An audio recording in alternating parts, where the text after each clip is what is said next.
परमेश्वर के नजदीक आना, उससे आशीषों को प्राप्त करना, उसके पास प्रार्थनाओं में जाना, चर्च में जाकर उसकी उपस्थिति में बैठना और स्वर्ग के राज्य में प्रवेश करना। मतलब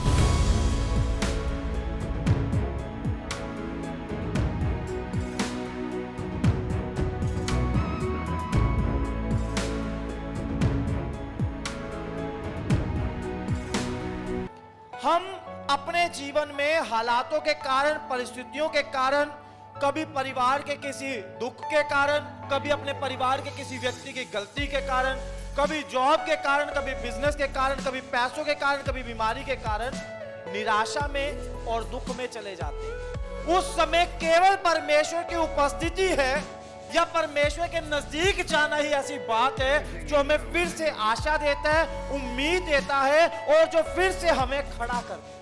मैं आपको अपना व्यक्तिगत अनुभव बताऊं, मेरे साथ जब भी कुछ ऐसा होता है जिसमें मुझे दुख होता है, जिसमें मुझे परेशानी होती है, जिसमें मुझे पीड़ा होती है, कोई मुझे कितना समझा ले, कोई मुझे कितना कुछ भी बोल ले, मुझे शांति नहीं मिलती। मैं एक ही काम करता हूं, ऐसी परिस्थिति में कमरा बंद करके प्रभु के चरणों में बैठ जाता हूं। जब तक प्रभु मुझसे बात ना करे तब तक शांति मिलने वाली नहीं है। लेकिन प्रभु का धन्यवाद हो, ऐसी परिस्थिति में खुदा जरूर बात करता है, मुझे शांति देता है, मुझे हिम्मत देता है और मुझे फिर से विश्वास में बढ़ाता है। जब आप परमेश्वर के नजदीक रहते हो, आप प्रभु के साथ अपने संबंध को बना के रखते हो, वो चीज आपको ताकत देती है। हालेलुया। आपके जीवन की कमजोरी को वो चीज दूर करती है। अब आप कमजोर किस चीज में? पास्टर जी मैं तो हट्टा कट्टा हूं, मैं तो अच्छे से खाता पीता हूं, मैं तो सुबह से शाम तक काम करता रहता हूं, मैं कहां कमजोर हूं? हम कमजोर हो जाते हैं अपने आत्मिक जीवन में, हम कमजोर हो जाते हैं अपने विश्वास में। हालेलुया। जो जान की जरूरत है, जो बल की जरूरत है, वो हमें विश्वास में बलवान होने की जरूरत है, हमें आत्मिक रूप से मजबूत होने की जरूरत है। क्योंकि अगर हम कमजोर हैं, हम वीक हैं, हम कभी स्वर्ग के राज्य में प्रवेश नहीं कर पाएंगे। बहुत सारे लोग इस गलतफहमी में अपने आत्मिक जीवन को जीते रहते हैं, प्रार्थनाएं थोड़ी थोड़ी कम करते हैं, बाइबल कभी कभी पढ़ते हैं, संडे चर्च महीने में एक बार दो बार आते हैं और जीवन में चलते रहते हैं और सोचते रहते हैं कोई बात नहीं, हमारे पापों की कीमत यीशु ने चुका दी, हमारे पापों को यीशु ने माफ कर दिया, विश्वास के द्वारा अनुग्रह से हमारा उद्धार हो चुका है और हम स्वर्ग में पहुंच ही जाएंगे। वचन सारे ठीक है, उद्धार हमारा ऐसे ही हुआ है, लेकिन उद्धार को बनाए रखने के लिए याद रखना, वो उद्धार आपके जीवन में बना रहे और आप स्वर्ग के राज्य के उत्तराधिकारी बने रहे, उसके लिए आपका ताकतवर होना और आपका लड़ाई करना जरूरी है। अगर आप कमजोर पड़ जाओगे, शैतान हमेशा स्वर्ग के राज्य के विरोध में रहता है, वो कभी आपको स्वर्ग के राज्य में प्रवेश करने देना नहीं चाहता। आप सोचते आपने प्रार्थना कर ली और प्रार्थना करते आपको सब कुछ मिल जाएगा बहुत आसानी से, ऐसा नहीं होता। जब आप प्रार्थना करना शुरू करते हैं किसी भी चीज के लिए, शैतान हमेशा विरोध करता है। आपको प्रार्थना एक बार दो बार करने देगा, तीसरी बार आपसे प्रार्थना नहीं होगी। कभी नोट किया आपने? आप अपने छुटकारे के लिए प्रार्थना कर रहे हो, बीमारी से चंगाई के लिए प्रार्थना कर रहे हो, बच्चे की आशीष पाने के लिए प्रार्थना कर रहे हो, पवित्र आत्मा के दान वरदानों को लेने के लिए प्रार्थना कर रहे हो। अब एक बार दो बार तीन बार अच्छे से प्रार्थना कर पाओगे। जब आप लगातार उसमें प्रार्थना में बढ़ना सोचोगे, कोशिश करोगे, आपका आत्मिक जीवन कमजोर शैतान करने की कोशिश करेगा। शैतान आपका विरोध करना शुरू कर देगा, आपका शरीर थका थका रहेगा, आपके शरीर में शैतान बीमारियों को लेके आएगा, आपको बहुत सारे कामों में उलझा देगा कि आप प्रार्थना करने में कमजोर हो जाएं और वो आशीष जिसके लिए आप प्रार्थना करना चाहते हैं, वो आशीष आपको कभी भी ना मिले। लोग आते हैं, पास्टर जी प्रार्थना कर दो हमें बच्चे की आशीष मिल जाए, पास्टर जी प्रार्थना कर दो हमारे घर में चंगाई।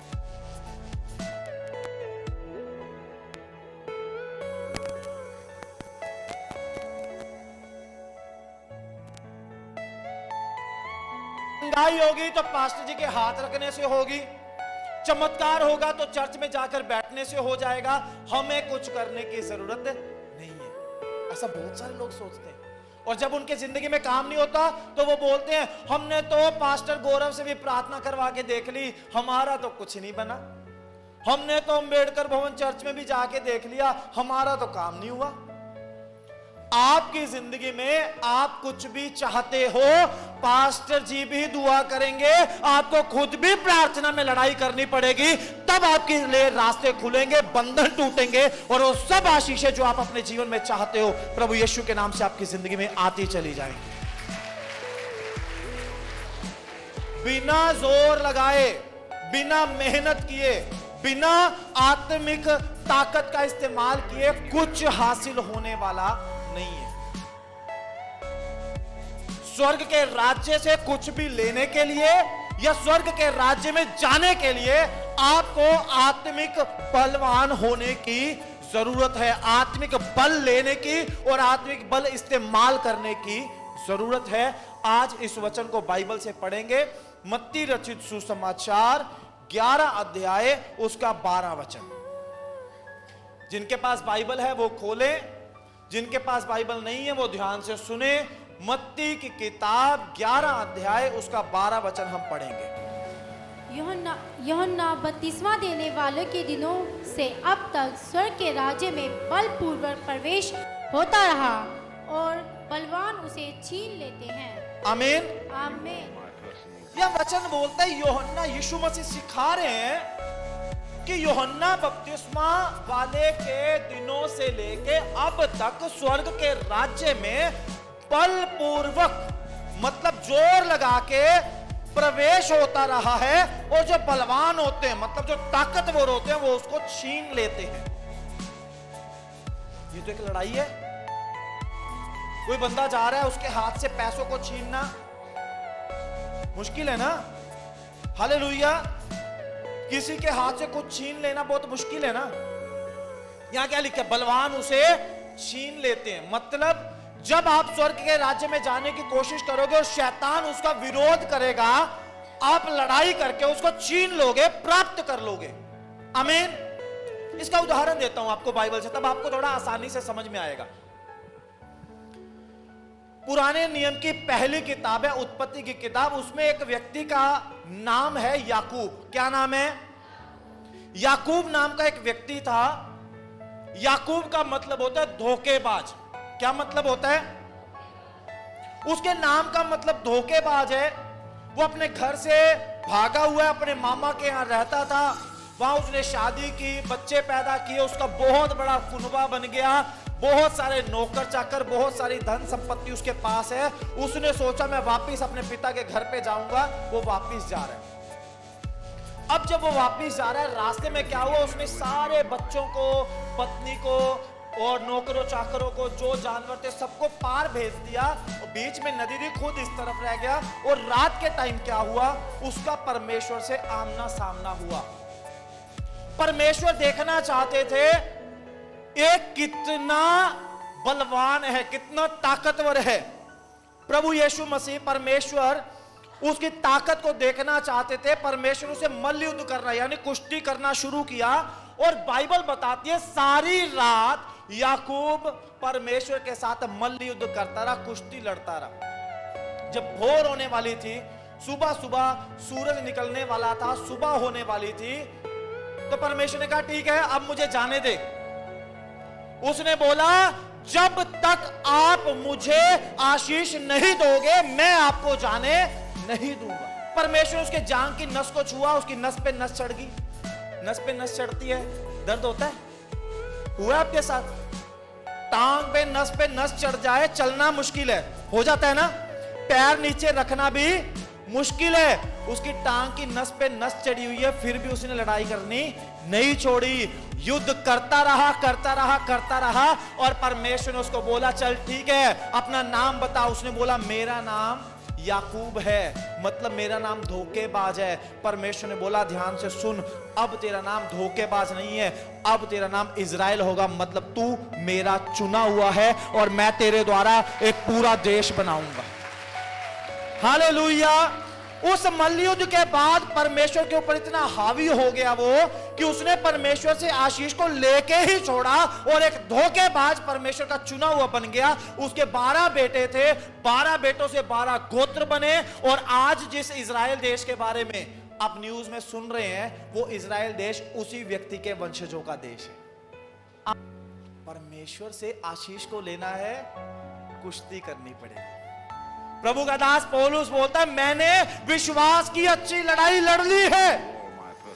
मतलब मैंने कुश्ती लड़ी है और मैं उसको बहुत अच्छे से लड़के जीत चुका हूं। अब मेरा समय आ गया कि मैं परमेश्वर के पास स्वर्ग के राज्य में चला जाऊं। आप क्या चाहते हो परमेश्वर से? आपके घर में पति शराब पीता है, लड़ाई झगड़े करता है, बच्चे कहना नहीं मानते, पत्नी सारा दिन झगड़ा करती रहती है, आपके घर में पैसा आने से पहले दवाइयों में चला जाता है, पैसे की बरकत नहीं है, काम 1 महीना मिलता है 1 महीना छूट जाता है, गरीबी में, कंगाली में, कर्जे में, दवाइयों में, बीमारियों में लगातार आप उलझे हुए और आप चाहते सारा कुछ सही हो जाए। आपको उसके लिए एक लड़ाई करनी पड़ेगी। विश्वास में आपको जोर लगाना पड़ेगा।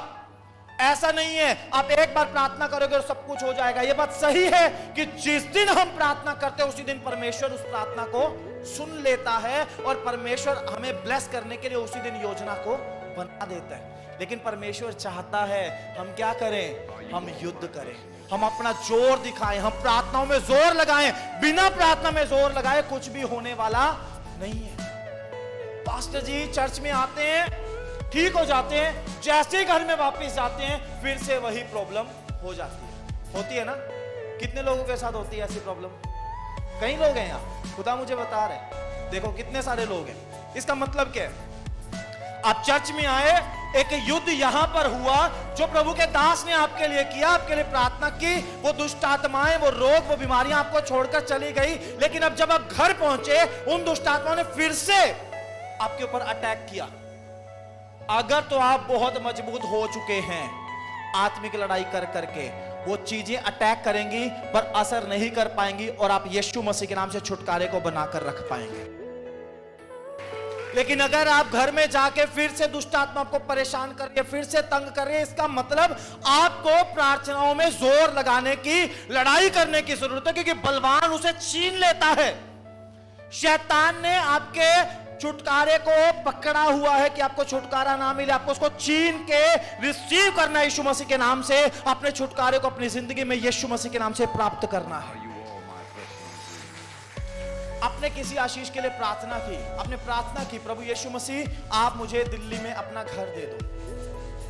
परमेश्वर ने आपके लिए इंतजाम करना शुरू कर दिया, ठीक है, मैं अपने बेटे को, अपनी बेटी को इस महीने में, अगले साल या इस साल इस महीने में मैं, आमीन।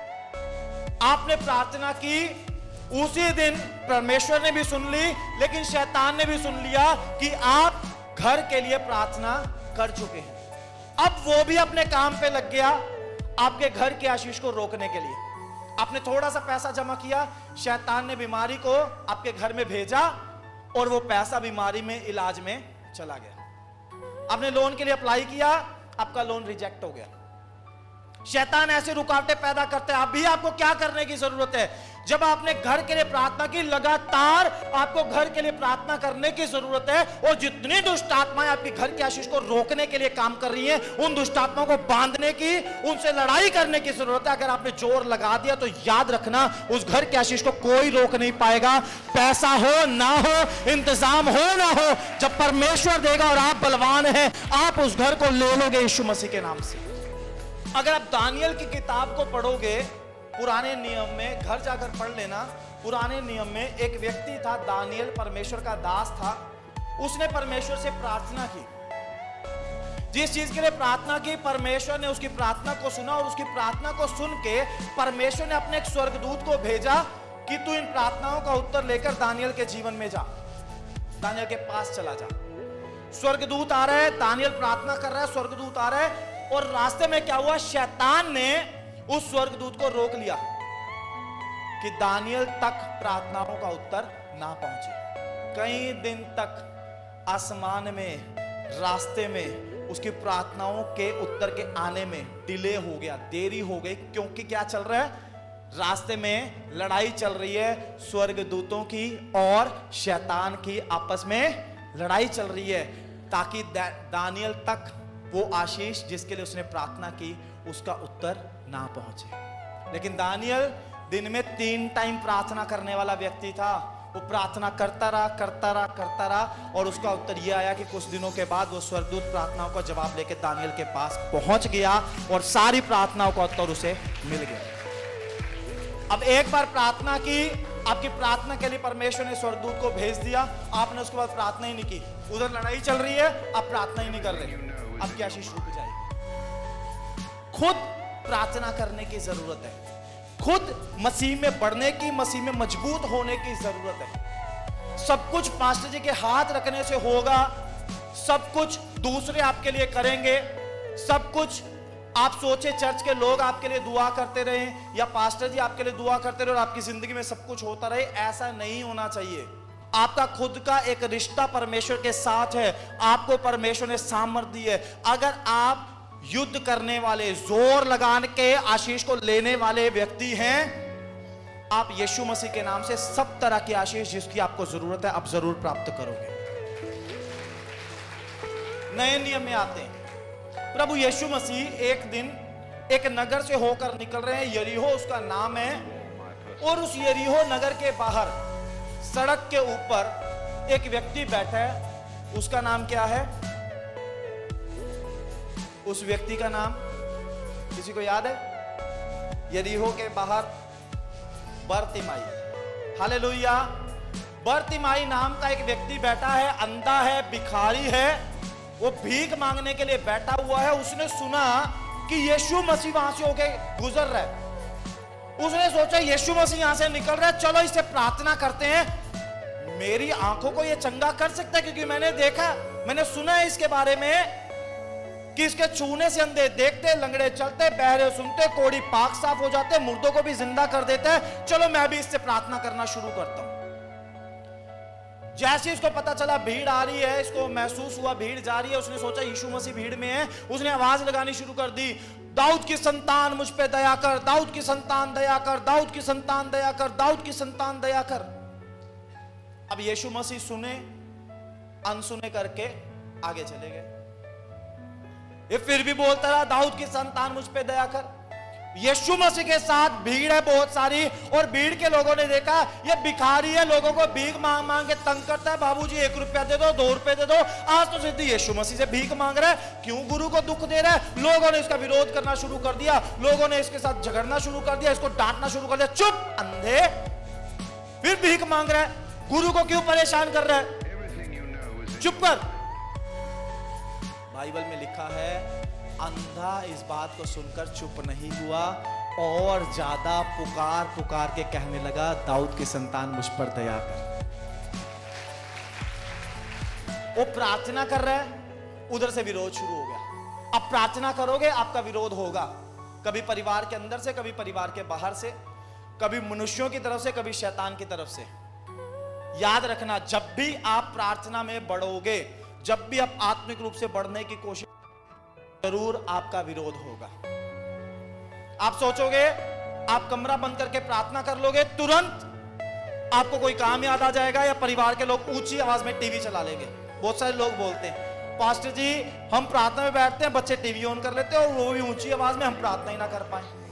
बच्चे नहीं करते, शैतान करवाता है। हालेलुया।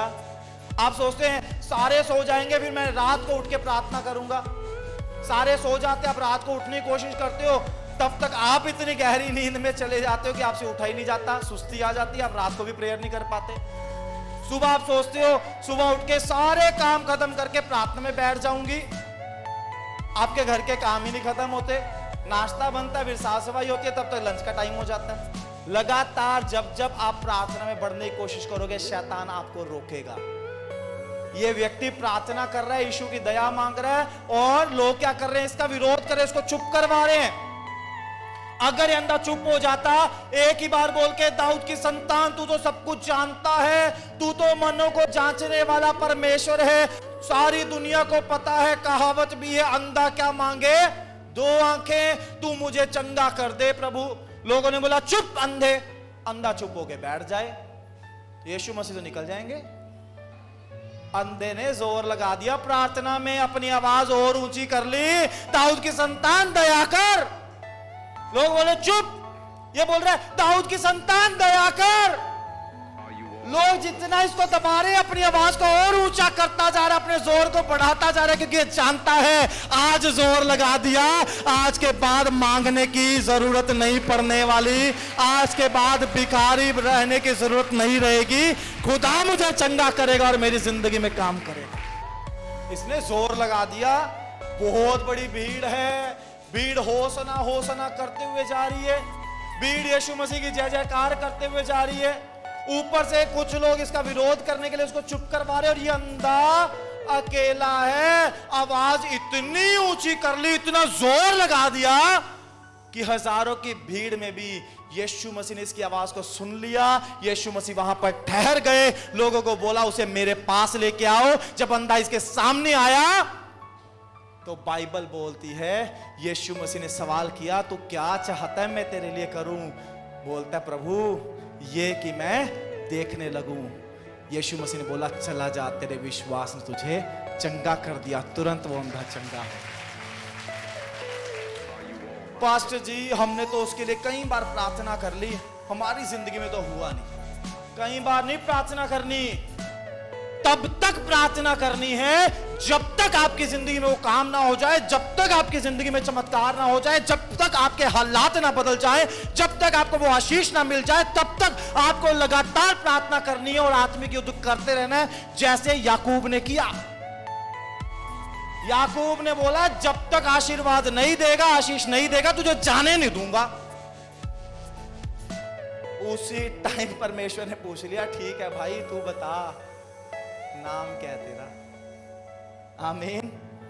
उसी टाइम खुदा ने नाम बदल दिया, जिंदगी बदल दी, हालात बदल दिए और उसको पूरे देश का पिता बनाकर रख दिया।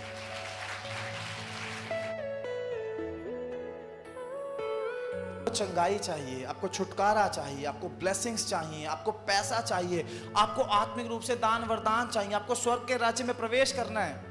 ये छोटी छोटी जरूरतें हैं। खुदा एक दिन में, एक मिनट में आपके लिए कर सकता है, लेकिन खुदा आपके अंदर जोर देखना चाहता है। आत्मिक रूप से कितना जोर है आपके अंदर। एक संडे आगे, एक संडे आए नहीं, बस पास्टर जी बड़ा बीमार थे इसलिए संडे चर्च नहीं आ पाए। आप बीमार हैं तभी तो जोर दिखाओ। शैतान आपको बीमार करके बैठ गया, इसको नहीं जाने दूंगा चर्च, क्योंकि आज इसकी ब्लेसिंग का दिन है, आज इसके लिए भविष्यवाणी होने वाली है, आज इसके जीवन में चंगाई आने वाली है, इसको चर्च नहीं जाने दूंगा। शैतान को पता है, रोक दिया आपको। आपको पता है 2-3 संडे पहले कुछ बहनों को स्टेज के ऊपर बुलाकर बोला था मैंने, जिनके पास बच्चे की आशीष नहीं है, खुदा बच्चे की आशीष देने वाला है। एक बहन की गवाही सुन ली, एक की गवाही मेरे पास फोन पर आ चुकी है, खुदा ने उसको भी ब्लेस कर दिया। 2 के लिए भविष्यवाणी की थी, दोनों को परमेश्वर ने बच्चे से ब्लेस कर दिया 3 हफ्ते के अंदर। आमीन। शादी को कई साल हो चुके होंगे, हालेलुया, लेकिन जब बात खुदा की ओर से हुई, खुदा ने काम कर दिया। क्यों? वो हर संडे चर्च आ रहे हैं, वो खुदा के प्रार्थना करने वाले हैं। आमीन। सोचो जिस संडे आपको ब्लेसिंग मिलनी है, उसी संडे शैतान ने आपको रोक दिया, बीमार कर दिया, आपको किसी काम में बिजी कर दिया, आपने जोर ही नहीं लगाया। बिना जोर लगाए आप घर पे बहुत आसानी से बैठ गए। वो दिन था आपकी जिंदगी में चमत्कार होने का। उस दिन जोर लगा के, दुख उठा के, कीमत चुका के खुदा की हुजूरी में आना था, क्योंकि उसी दिन आपको ब्लेसिंग मिलनी थी। आमीन। आप सोचते हैं आसानी से घर बैठे बैठे काम हो जाए। पिछले दिनों में किसी का फोन आया, पास्टर जी से प्रार्थना करवानी है। उनको बोला चर्च में आओ प्रार्थना करेंगे। बोले जी चर्च में तब आएंगे जब हमारी जिंदगी में काम हो जाएगा, तब हम विश्वास करेंगे कि सच में काम होता, फिर आएंगे चर्च में। एहसान कर रहे हैं यीशु मसीह पर। हालेलुया। एहसान है ना, हमारी जिंदगी में काम करके दिखाओ तब मानेंगे यीशु परमेश्वर है।